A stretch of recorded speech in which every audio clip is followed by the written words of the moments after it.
Quand j'étais plus jeune, j'avais pas de cheveux blancs. J'avais quoi, 20 ans, 22 ans. Il y a un pote, l'été, il m'a dit, tu fais quoi, Olivier? Bah, rien. Il m'a dit, viens, on prend nos vélos, on fait un tour en Europe. Bah, d'accord. Et moi, ce que j'ai appris après coup, c'est que il avait proposé ça à différents potes et ils avaient tous dit non parce qu'ils étaient pas cons, eux.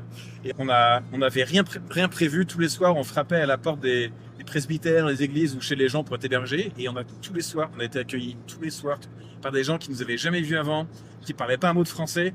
Et en Croatie, enfin, quoi, je parle pas croate, quoi. Mon pote, il parlait un peu russe, moi un peu allemand et encore que.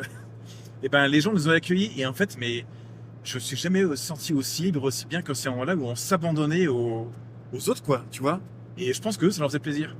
Et en fait, bah, arrivé là-bas, on est arrivé au bout de 2 semaines près de Mostar, quoi. On était cramés, on puait. J'avais un short et 2 t-shirts. Et je devais avoir, quoi, 200 balles en poche. On avait du pain qui pourrissait dans nos sacs, là. Mais c'était génial parce qu'on vivait, quoi, tu vois. Et là, par hasard, le jour où on arrive, on tombe sur un Français. Il dit, salut les jeunes, faites quoi? Bah, voilà, on est arrivé. Bah, d'accord, mais vous avez prévu quoi? Bah, rien. Ah bah écoutez, si vous voulez, moi ça fait 15 ans que je suis là, j'ai vu la guerre, j'ai monté une petite assoce humanitaire, et ben si vous voulez, je vous héberge quelques temps, vous me payez un petit loyer, si vous avez un peu de sous, et puis ben vous m'aidez, j'ai mon 4x4 là, puis j'apporte de la nourriture, du matériel aux gens dans les environs de Mostar, Sarajevo, tout ça. Bah, parfait, super, le mec s'appelait Bruno Maillard. Et donc on est resté 2 semaines là-bas, et en fait on a vu tout le coin de Mostar, Sarajevo, c'était pas longtemps après la guerre, hein, c'était en 98.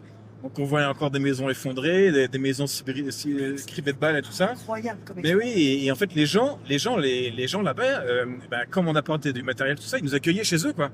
J'avais 20 ans, bah, je me rappelle encore, à Sarajevo l'été il fait 40 degrés, et là-haut, dans la montagne là-haut, le mec il avait 4 gamins, il avait vu la guerre, il racontait pas, mais il avait sa baraque comme ça, tout en bois qu'il avait faite de ses mains, quoi. Et ben en fait, ils nous ont accueillis, ils avaient rien, ils nous ont accueillis comme des princes.